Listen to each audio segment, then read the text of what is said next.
हम लोगों ने पहले इतनी सारी बातें की है, अलग अलग विषयों पर अपनी बात साझा की है, लेकिन इस बार मन की बात बहुत खास है।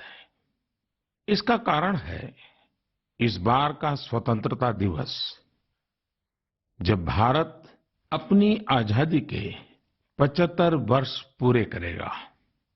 हम सभी बहुत अद्भुत और ऐतिहासिक पल के गवाह बनने जा रहे हैं। ईश्वर ने ये हमें बहुत बड़ा सौभाग्य दिया है।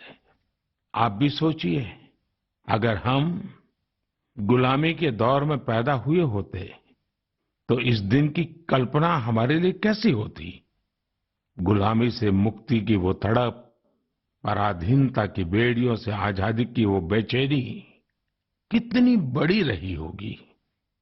वो दिन जब हम हर दिन लाखों लाख देशवासियों को आजादी के लिए लड़ते, जूझते, बलिदान देते देख रहे होते, जब हम हर सुबह इस सपने के साथ जग रहे होते कि मेरा हिंदुस्तान कब आजाद होगा। और हो सकता है हमारे जीवन में वो भी दिन आता जब वंदे मातरम और भारत माँ की जय बोलते हुए हम आने वाली पीढ़ियों के लिए अपना जीवन समर्पित कर देते, जवानी खपा देते। साथियों, 31 जुलाई यानी आज ही के दिन हम सभी देशवासी शहीद उधम सिंह जी की शहादत को नमन करते हैं। मैं से अन्य सभी महान क्रांतिकारियों को अपनी विनम्र श्रद्धांजलि अर्पित करता हूं, जिन्होंने देश के लिए अपना सर्वस्व न्योछावर कर दिया।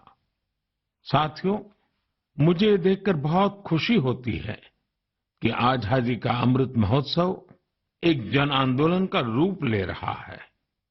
सभी क्षेत्रों और समाज के हर वर्ग के लोग इससे जुड़े अलग अलग कार्यक्रमों में हिस्सा ले रहे हैं। ऐसे ही एक कार्यक्रम इस महीने की शुरुआत में मेघालय में हुआ। मेघालय के बहादुर योद्धा यू टिरोत सिंह जी की पुण्यतिथि पर लोगों ने उन्हें याद किया। टिरोत सिंह जी ने खासी हिल्स पर नियंत्रण करने और वहां की संस्कृति पर प्रहार करने की अंग्रेजों की साजिश का जमकर विरोध किया था। इस कार्यक्रम में बहुत सारे कलाकारों ने सुंदर प्रस्तुतियां दी, इतिहास को जिंदा कर दिया। इसमें एक कार्निवल का आयोजन भी किया गया, जिसमें मेघालय की महान संस्कृति को बड़े ही खूबसूरत तरीके से दर्शाया गया। अब से कुछ हफ्ते पहले कर्नाटका में अमृता भारती कन्नडार्थी नाम का एक अनूठा अभियान भी चलाया गया। इसमें राज्य की 75 जगहों पर आजादी के अमृत महोत्सव से जुड़े बड़े भव्य कार्यक्रम आयोजित किए गए। इनमें कर्नाटका के महान स्वतंत्रता सेनानियों को याद करने के साथ ही स्थानीय साहित्यिक उपलब्धियों को भी सामने लाने की कोशिश की गई। साथियों, इसी जुलाई में एक बहुत ही रोचक प्रयास हुआ है, जिसका नाम है आजादी की रेलगाड़ी और रेलवे स्टेशन। इस प्रयास का लक्ष्य है कि लोग आजादी की लड़ाई में भारतीय रेल की भूमिका को जानें। देश में अनेक ऐसे रेलवे स्टेशन हैं जो स्वतंत्रता आंदोलन के इतिहास से जुड़े हैं। आप भी इन रेलवे स्टेशनों के बारे में जानकर हैरान होंगे। झारखंड के गोमो जंक्शन को अब आधिकारिक रूप से नेताजी सुभाष चंद्र बोस जंक्शन गोमो के नाम से जाना जाता है। जानते हैं क्यों? दरअसल इसी स्टेशन पर कालका मेल में सवार होकर नेताजी सुभाष ब्रिटिश अफसरों को चकमा देने में सफल रहे थे। आप सभी ने लखनऊ के पास काकोरी रेलवे स्टेशन का नाम भी जरूर सुना होगा। इस स्टेशन के साथ राम प्रसाद बिस्मिल और अशफाक उल्लाह खान जैसे जाबाजों का नाम जुड़ा है। यहाँ ट्रेन से जा रहे अंग्रेजों के खजाने को लूटकर वीर क्रांतिकारियों ने अंग्रेजों को अपनी ताकत का परिचय करा दिया था। आप जब कभी तमिलनाडु के लोगों से बात करेंगे तो आपको थूथुकुडी जिले के वांची मणियाच्ची जंक्शन के बारे में जानने को मिलेगा। ये स्टेशन तमिल स्वतंत्रता सेनानी वांची नाथन जी के नाम पर है। ये वही स्थान है जहां 25 साल के युवा वांची ने ब्रिटिश कलेक्टर को उसके किए की सजा दी थी। साथियों, ये लिस्ट काफी लंबी है। देश भर के 24 राज्यों में फैले ऐसे 75 रेलवे स्टेशनों की पहचान की गई है। इन 75 स्टेशन को बहुत ही खूबसूरती से सजाया जा रहा है। इनमें कई तरह के कार्यक्रमों का भी आयोजन हो रहा है। आपको भी समय निकालकर अपने पास के ऐसे ऐतिहासिक स्टेशन पर जरूर जाना चाहिए। आपको स्वतंत्रता आंदोलन के ऐसे इतिहास के बारे में विस्तार से पता चलेगा जिनसे आप अनजान रहे हैं। मैं आसपास के स्कूल के विद्यार्थियों से आग्रह करूंगा, टीचर से आग्रह करूंगा कि अपने स्कूल के छोटे छोटे बच्चों को लेकर के जरूर स्टेशन पे जाएं और पूरा घटनाक्रम उन बच्चों को सुनाएं, समझाएं। मेरे प्यारे देशवासियों, आजादी के अमृत महोत्सव के तहत 13 से 15 अगस्त तक एक स्पेशल मूवमेंट हर घर तिरंगा का आयोजन किया जा रहा है। इस मूवमेंट का हिस्सा बनकर 13 से 15 अगस्त तक आप अपने घर पर तिरंगा जरूर फहराएं या उसे अपने घर पर लगाएं। तिरंगा हमें जोड़ता है, हमें देश के लिए कुछ करने के लिए प्रेरित करता है। मेरा एक सुझाव ये भी है कि 2 अगस्त से 15 अगस्त तक हम सभी अपनी सोशल मीडिया प्रोफाइल पिक्चर में तिरंगा लगा सकते हैं। वैसे क्या आप जानते हैं, 2 अगस्त का हमारे तिरंगे से एक विशेष संबंध भी है। इसी दिन पिंगली वेंकैया जी की जन्मजयंती होती है, जिन्होंने हमारे राष्ट्रीय ध्वज को डिजाइन किया था। मैं उन्हें आदरपूर्वक श्रद्धांजलि अर्पित करता हूं। अपने राष्ट्रीय ध्वज के बारे में बात करते हुए मैं महान क्रांतिकारी मैडम कामा को भी याद करूंगा। तिरंगे को आकार देने में उनकी भूमिका बेहद महत्वपूर्ण रही है। साथियों, आजादी के अमृत महोत्सव में हो रहे इन सारे आयोजनों का सबसे बड़ा संदेश यही है कि हम सभी देशवासी अपने कर्तव्य का पूरी निष्ठा से पालन करें। तभी हम उन अनगिनत स्वतंत्रता सेनानियों का सपना पूरा कर पाएंगे, उनके सपनों का भारत बना पाएंगे। इसलिए हमारे अगले 25 साल का यह अमृतकाल हर देशवासी के लिए कर्तव्य काल की तरह है। देश को आजाद कराने हमारे वीर सेनानी हमें ये जिम्मेदारी देकर गए हैं और हमें इसे पूरी तरह निभाना है। मेरे प्यारे देशवासियों, कोरोना के खिलाफ हम देशवासियों की लड़ाई अब भी जारी है। पूरी दुनिया आज भी जूझ रही है। होलिस्टिक हेल्थ केयर में लोगों की बढ़ती रुचि ने इसमें सभी की बहुत मदद की है। हम सभी जानते हैं कि इसमें भारतीय पारंपरिक पद्धतियां कितनी उपयोगी हैं। कोरोना के खिलाफ लड़ाई में आयुष ने तो वैश्विक स्तर पर अहम भूमिका निभाई है। दुनिया भर में आयुर्वेद और भारतीय औषधियों के प्रति आकर्षण बढ़ रहा है। ये एक बड़ी वजह है कि आयुष एक्सपोर्ट में रिकॉर्ड तेजी आई है और ये भी बहुत सुखद है कि इस क्षेत्र में कई नए स्टार्टअप्स भी सामने आ रहे हैं। हाल ही में एक ग्लोबल आयुष इन्वेस्टमेंट और इनोवेशन समिट हुई थी। आप जानकर हैरान होंगे इसमें करीब 10,000 करोड़ रुपए के इन्वेस्टमेंट प्रपोजल्स मिले हैं। एक और बड़ी अहम बात ये हुई है कि कोरोना काल में औषधीय पौधों पर रिसर्च में भी बहुत वृद्धि हुई है। इस बारे में बहुत सी रिसर्च स्टडीज पब्लिश हो रही हैं। निश्चित रूप से एक अच्छी शुरुआत है। साथियों, देश में विभिन्न प्रकार के औषधीय पौधों और जड़ी बूटियों को लेकर एक और बेहतरीन प्रयास हुआ है। अभी-अभी जुलाई महीने में इंडियन वर्चुअल हर्बेरियम को लॉन्च किया गया। यह इस बात का भी उदाहरण है कि कैसे हम डिजिटल वर्ल्ड का इस्तेमाल अपनी जड़ों से जुड़ने में कर सकते हैं। Indian virtual herbarium preserve plants या प्लांट पार्ट्स की डिजिटल इमेजेस का एक रोचक संग्रह है, जो कि वेब पर फ्रीली अवेलेबल है। इस वर्चुअल हर्बेरियम पर अभी लाख से अधिक स्पेसिमेंस और उनसे जुड़ी साइंटिफिक इंफॉर्मेशन उपलब्ध है। वर्चुअल हर्बेरियम में भारत की बॉटनिकल डाइवर्सिटी की समृद्ध तस्वीर भी दिखाई देती है। मुझे विश्वास है इंडियन वर्चुअल हर्बेरियम भारतीय वनस्पतियों पर रिसर्च के लिए एक इम्पोर्टेंट रिसोर्स बनेगा।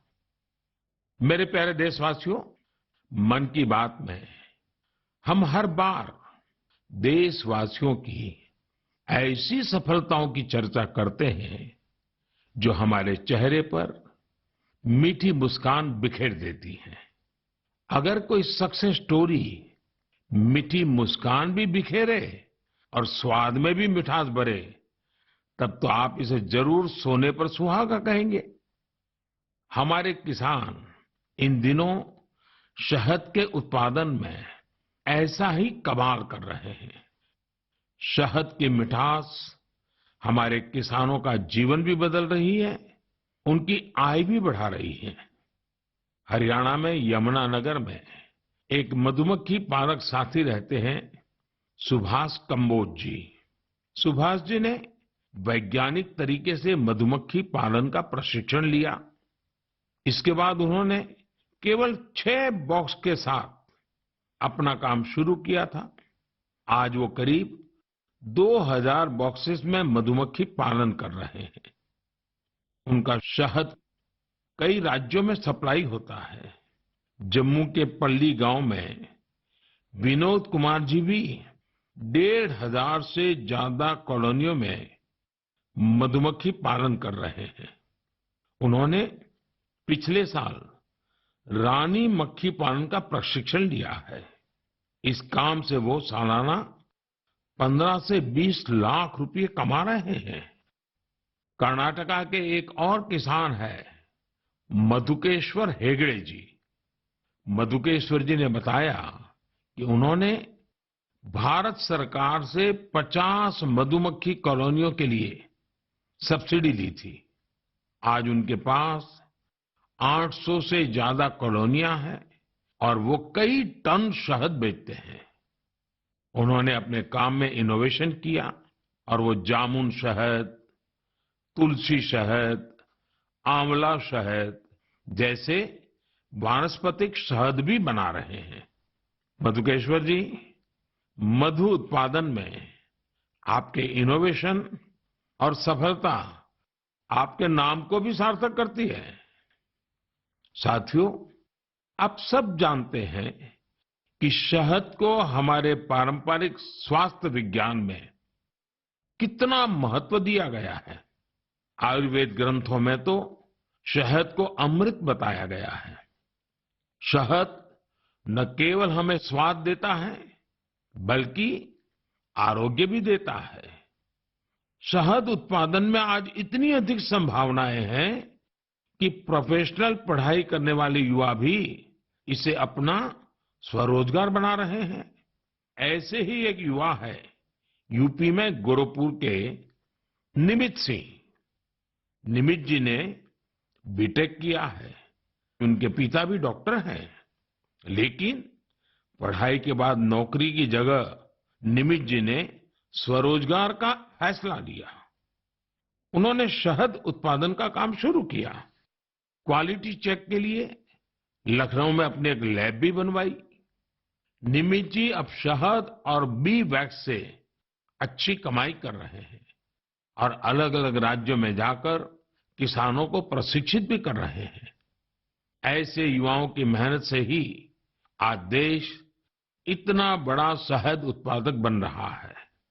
आपको जानकर खुशी होगी कि देश से शहद का निर्यात भी बढ़ गया है। देश ने national bee keeping and honey mission जैसे अभियान चलाए। किसानों ने पूरा परिश्रम किया और हमारे शहद की मिठास दुनिया तक पहुंचने लगी। अभी इस क्षेत्र में और भी बड़ी संभावनाएं मौजूद है। मैं चाहूंगा कि हमारे युवा इन अवसरों से जुड़कर उनका लाभ लें और नई संभावनाओं को साकार करें। मेरे प्यारे देशवासियों, मुझे हिमाचल प्रदेश से मन की बात के एक श्रोता श्रीमान आशीष बहल जी का एक पत्र मिला है। उन्होंने अपने पत्र में चंबा के मिंजर मेले का जिक्र किया है। दरअसल मिंजर मक्के के फूलों को कहते हैं। जब मक्के में मिंजर आते हैं तो मिंजर मेला भी मनाया जाता है और इस मेले में देश भर के पर्यटक दूर दूर से हिस्सा लेने के लिए आते हैं। संयोग से मिंजर मेला इस समय चल भी रहा है। आप अगर हिमाचल घूमने गए हुए हैं तो इस मेले को देखने चंबा जा सकते हैं। चंबा तो इतना खूबसूरत है कि यहाँ के लोकगीतों में बार बार कहा जाता है, चंबे एक दिन ओना कने महीना रहना। यानी जो लोग एक दिन के लिए चंबा आते हैं वे इसकी खूबसूरती देखकर महीने भर यहां रह जाते हैं। साथियों, हमारे देश में मेलों का भी बड़ा सांस्कृतिक महत्व रहा है। मेले जन मन दोनों को जोड़ते हैं। हिमाचल में वर्षा के बाद जब खरीफ की फसलें पकती हैं तब सितंबर में शिमला, मंडी, कुल्लू और सोलन में सैरी या सैर भी मनाया जाता है। सितंबर में ही जागरा भी आने वाला है। जागरा के मेलों में महासू देवता का आह्वान करके बीसू गीत गाए जाते हैं। महासू देवता का ये जागर हिमाचल में शिमला, किन्नौर और सिरमौर के साथ साथ उत्तराखंड में भी होता है। साथियों, हमारे देश में अलग अलग राज्यों में आदिवासी समाज के भी कई पारंपरिक मेले होते हैं। इनमें से कुछ मेले आदिवासी संस्कृति से जुड़े हैं तो कुछ का आयोजन आदिवासी इतिहास और विरासत से जुड़ा है। जैसे कि आपको अगर मौका मिले तो तेलंगाना के मेडारम का 4 दिवसीय समक्का सरलम्मा जात्रा मेला देखने जरूर जाइए। इस मेले को तेलंगाना का महाकुंभ कहा जाता है। सरलम्मा जात्रा मेला 2 आदिवासी महिला नायिकाओं समक्का और सरलम्मा के सम्मान में मनाया जाता है। ये तेलंगाना ही नहीं बल्कि छत्तीसगढ़, महाराष्ट्र और आंध्र प्रदेश के कोया आदिवासी समुदाय के लिए आस्था का बड़ा केंद्र है। आंध्र प्रदेश में मारीदम्मा का मेला भी आदिवासी समाज की मान्यताओं से जुड़ा बड़ा मेला है। मारीदम्मा मेला ज्येष्ठ अमावस्या से आषाढ़ अमावस्या तक चलता है और यहाँ का आदिवासी समाज इसे शक्ति उपासना के साथ जोड़ता है। यहीं पूर्वी गोदावरी के पेद्दापुरम में मरीदम्मा मंदिर भी है। इसी तरह राजस्थान में गरासिया जनजाति के लोग वैशाख शुक्ल चतुर्दशी को सियावा का मेला या मनखारो मेला का आयोजन करते हैं। छत्तीसगढ़ में बस्तर के नारायणपुर का मावली मेला भी बहुत खास होता है। पास ही मध्य प्रदेश का भगोरिया मेला भी खूब प्रसिद्ध है। कहते हैं कि भगोरिया मेले की शुरुआत राजा भोज के समय में हुई है। तब भील राजा कासूमरा और बालून ने अपनी अपनी राजधानी में पहली बार ये आयोजन किए थे।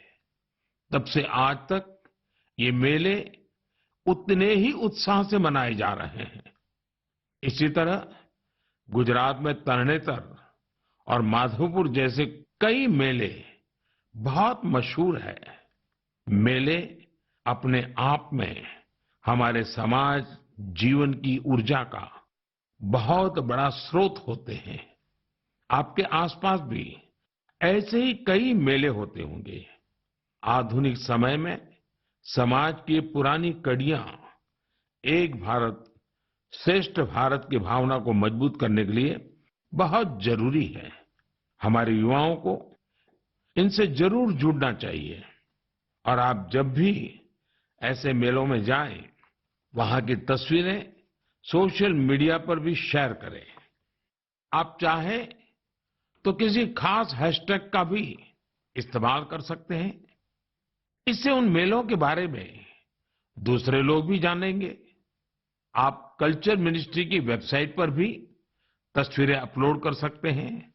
अगले कुछ दिन में कल्चर मिनिस्ट्री एक कंपटीशन भी शुरू करने जा रही है, जहां मेलों की सबसे अच्छी तस्वीरें भेजने वालों को इनाम भी दिया जाएगा।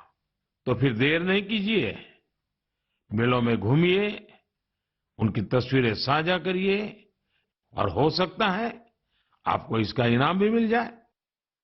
मेरे प्यारे देशवासियों, आपको ध्यान होगा मन की बात के एक एपिसोड में मैंने कहा था कि भारत के पास टॉयज एक्सपोर्ट्स में पावर हाउस बनने की पूरी क्षमता है। मैंने स्पोर्ट्स और गेम्स में भारत की समृद्ध विरासत की खास तौर पर चर्चा की थी। भारत के स्थानीय खिलौने परंपरा और प्रकृति दोनों के अनुरूप होते हैं, इको फ्रेंडली होते हैं। मैं आज आपके साथ भारतीय खिलौनों की सफलता को शेयर करना चाहता हूं। हमारे यंगस्टर्स, स्टार्टअप्स और एंटरप्रेन्योर्स के बूते हमारी टॉय इंडस्ट्री ने जो कर दिखाया है, जो सफलताएं हासिल की है, उसकी किसी ने कल्पना भी नहीं की होगी। आज जब भारतीय खिलौनों की बात होती है तो हर तरफ वोकल फॉर लोकल की ही गूंज सुनाई दे रही है। आपको ये जानकर भी अच्छा लगेगा कि भारत में अब विदेश से आने वाले खिलौनों की संख्या लगातार कम हो रही है। पहले जहां 3,000 करोड़ रुपए से ज्यादा के खिलौने बाहर से आते थे, वहीं अब इनका आयात 70% तक घट गया है। और खुशी की बात ये कि इसी दौरान भारत ने 2,600 करोड़ रुपए से अधिक के खिलौनों को विदेशों में निर्यात किया है, जबकि पहले 300-400 करोड़ रुपए के खिलौने ही भारत से बाहर जाते थे। और आप तो जानते ही हैं कि ये सब कोरोना काल में हुआ है। भारत के टॉय सेक्टर ने खुद को ट्रांसफॉर्म करके दिखा दिया है। इंडियन मैन्युफैक्चरर्स अब इंडियन माइथोलॉजी, हिस्ट्री और कल्चर पर आधारित खिलौने बना रहे हैं। देश में जगह जगह खिलौने के जो क्लस्टर्स हैं, खिलौने बनाने वाले जो छोटे छोटे उद्यमी हैं, उन्हें इसका बहुत लाभ हो रहा है। इन छोटे उद्यमियों के बनाए खिलौने अब दुनिया भर में जा रहे हैं। भारत के खिलौना निर्माता विश्व के प्रमुख ग्लोबल टॉय ब्रांड्स के साथ मिलकर भी काम कर रहे हैं। मुझे ये भी बड़ा अच्छा लगा कि हमारा स्टार्टअप सेक्टर भी खिलौनों की दुनिया पर पूरा ध्यान दे रहा है। वे इस क्षेत्र में कई मजेदार चीजें भी कर रहे हैं। बेंगलुरु में शूमी टॉय नाम का स्टार्टअप इको फ्रेंडली खिलौनों पर फोकस कर रहा है। गुजरात में आर्किड्जू company AR based flash cards और एआर बेस्ड स्टोरी बुक्स बना रही है। पुणे की कंपनी फनवेंशन लर्निंग खिलौने और एक्टिविटी पजल्स के जरिए साइंस, टेक्नोलॉजी और मैथ्स में बच्चों की दिलचस्पी बढ़ाने में जुटी है। मैं खिलौनों की दुनिया में शानदार काम कर रहे ऐसे सभी मैन्युफैक्चरर्स को, स्टार्टअप्स को बहुत बहुत बधाई देता हूं। आइए हम सब मिलकर भारतीय खिलौनों को दुनिया भर में और अधिक लोकप्रिय बनाएं। इसके साथ ही मैं अभिभावकों से भी आग्रह करना चाहूंगा कि वे अधिक से अधिक भारतीय खिलौने, पजल्स और गेम्स खरीदें। साथियों, क्लासरूम हो या खेल का मैदान, आज हमारे युवा हर क्षेत्र में देश को गौरवान्वित कर रहे हैं। इसी महीने पीवी सिंधु ने सिंगापुर ओपन का अपना पहला खिताब जीता है। नीरज चोपड़ा ने भी अपने बेहतरीन प्रदर्शन को जारी रखते हुए वर्ल्ड एथलेटिक चैंपियनशिप में देश के लिए सिल्वर मेडल जीता है। आयरलैंड पैरा बैडमिंटन इंटरनेशनल में भी हमारे खिलाड़ियों ने 11 पदक जीतकर देश का मान बढ़ाया है।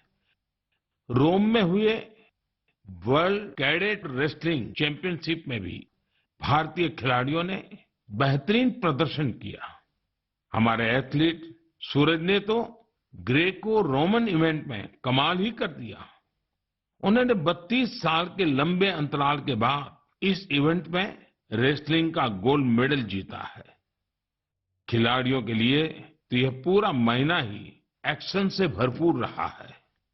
चेन्नई में 44वें चेस ओलंपियाड की मेजबानी करना भी भारत के लिए बड़े ही सम्मान की बात है। 28 जुलाई को ही इस टूर्नामेंट का शुभारंभ हुआ है और मुझे इसकी ओपनिंग सेरेमनी में शामिल होने का सौभाग्य मिला। उसी दिन यूके में कॉमनवेल्थ गेम्स की भी शुरुआत हुई। युवा जोश से भरा भारतीय दल वहां देश को रिप्रेजेंट कर रहा है। मैं सभी खिलाड़ियों और एथलीट्स को देशवासियों की ओर से शुभकामनाएं देता हूं।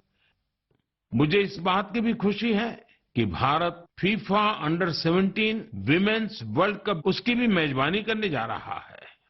यह टूर्नामेंट अक्टूबर के आसपास होगा, जो खेलों के प्रति देश की बेटियों का उत्साह बढ़ाएगा।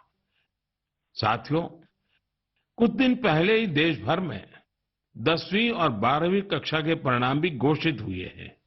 मैं उन सभी स्टूडेंट्स को बधाई देता हूं जिन्होंने अपने कठिन परिश्रम और लगन से सफलता अर्जित की है। महामारी के चलते पिछले 2 साल बेहद चुनौतीपूर्ण रहे हैं।